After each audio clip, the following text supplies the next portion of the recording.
Hello friends, મારું નામ doctor Shikha Shah છે and I am from doctor Shikha skin clinic, unit of JK hospital. અને આજે આપણે ડિસ્કસ કરવાના છીએ કે ડર્માટોલોજિસ્ટ શું વસ્તુઓ ટ્રીટ કરે.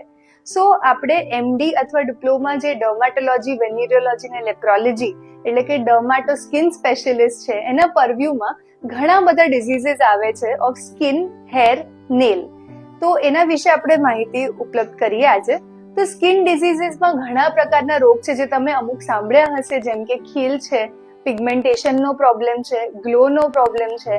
એના સિવાય દાદર ખરજવું, એના સિવાય અન્ય પ્રકારના મસા થતા હોય છે, અને બીજા બધા ઇન્ફેક્શિયસ, ઇન્ફ્લેમેટરી અને મેટાબોલિક સ્કિન ડિસઓર્ડર્સ, એ બધું એક ડર્માટોલોજીસ્ટ ટ્રીટ કરે છે.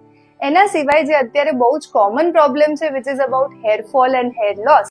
તો હેરના પણ અન્ય પ્રકારના ડિસઓર્ડર્સ જેમ કે પેટર્ન એલોપેશિયા, જે મેલ અને ફિમેલ પેટર્ન એલોપેશિયા, એલોપેશિયા એરિયાટા અને ટીલોજન ઇફ્લુવિયમ, એના સિવાયના બધા પ્રકારના હેર લોસની સારવાર પણ એક ડર્માટોલોજીસ્ટ કરતું હોય છે. એના સિવાય જે સેક્સ્યુઅલી ટ્રાન્સમિટેડ ડિઝીઝીસ છે, નેલ ડિસઓર્ડર્સ છે, અને બાળકોના ચામડીના રોગ એટલે કે પીડિયાટ્રિક ડર્માટોલોજીના ડિઝીઝીસ છે, એ પણ એક એમડી ડર્માટોલોજીસ્ટની સારવારની અંદર આવે છે. આ બધી જ ટ્રીટમેન્ટ્સ અને ફેસિલિટીઝ આપણે હોસ્પિટલ ઉપર અવેલેબલ છે. Thank you.